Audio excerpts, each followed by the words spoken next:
Justin Fuente has a lot of work to do if he's going to get his seat a little bit cooler, if Virginia Tech's going to get back to being competitive at the top of the ACC.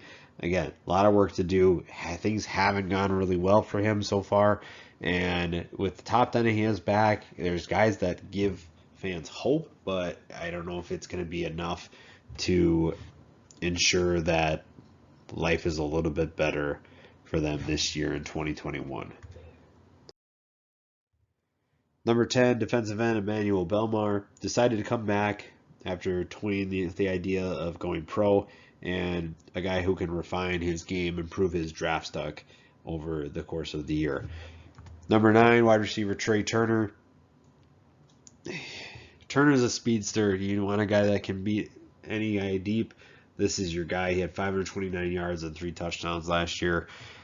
Not the biggest guy, but he's a player that's going to give a defensive back fits because he's just that fast. And I hope that whoever wins the quarterback battle, we're not going to talk about them today, but whoever wins the quarterback job can find a way to get Turner the ball, because good things typically happen when the ball's in his hands.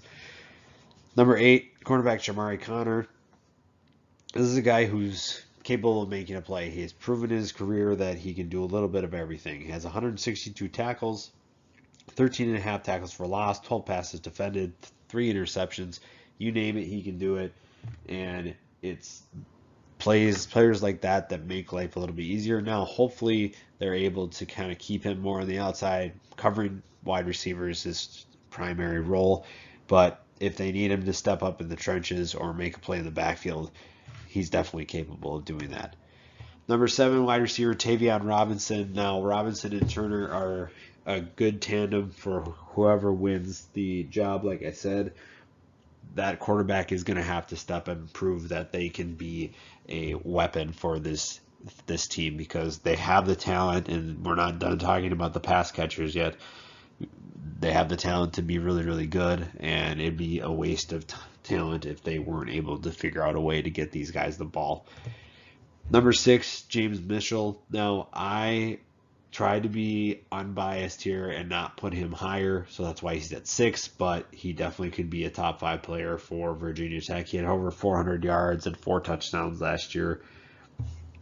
I really like James Mitchell. I like his game. I think that he is exciting to watch. And again, if the quarterbacks can figure out what they're doing, figure out how to get him the ball, Virginia Tech's offense will be in good hands.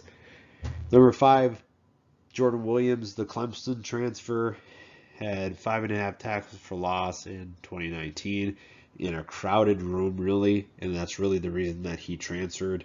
And now he gets a chance to really be the guy, and I think he'll have a great year statistically, at least.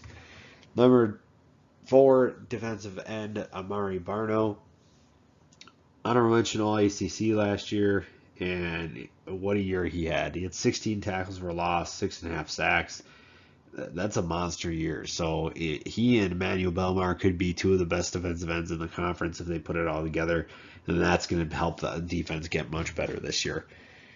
Number 3, cornerback Jermaine Waller. Now, when Virginia Tech lost a couple guys in the secondary on defense, I should say, guys like Waller had more pressure, and it was kind of a tough year for everybody. And Waller didn't have the best year, but still is a good cornerback. I mean, he's 2 years removed from a 3-pick, 10 passes defended year in 2019, and I think that he can be an exciting player for Virginia Tech now that he can have a full off season and everything seems to be a little bit more stable for this team and this defense.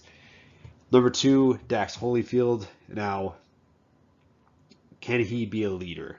There again, Virginia Tech loses a couple of guys that were leaders for this defense, and it's just a matter of, can he be that leader that they're looking for? He has 182 tackles, 14.5 tackles for loss, 3 picks, 5.5 sacks in his career. He's a playmaker, a natural playmaker that can do what they need him to do. It's just a matter of, can he be the leader of this defense now that there's some vacancies in those positions. Number 1, Lekadus Smith. Just a player who's going to give you consistent play week in and week out. And with a new quarterback, that's the type of play you want on your offensive line. Smith is a guy that can be consistent. He can be nasty when he needs to.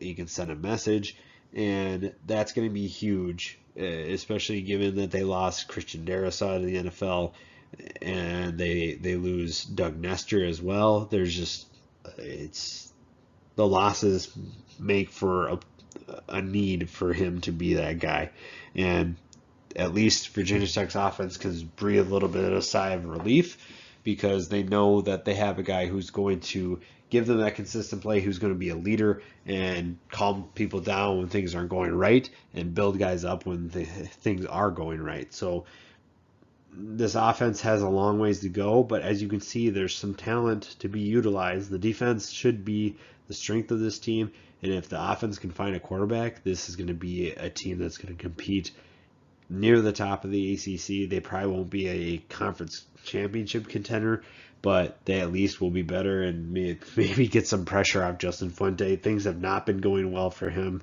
and things could be going really, really poorly if they don't win enough games. His seat is really hot right now, and I don't know how he gets off of it. Unless there's some key players that need to step up, including mostly the quarterback. The defense obviously will need to prove that they can be just as good, even after losing a couple of big names. And Justin Fuente hopefully will be around for at least another year. If not, they're going to be searching for another head coach, something that they didn't think they were going to have to do with Justin Fuente, at least not this early.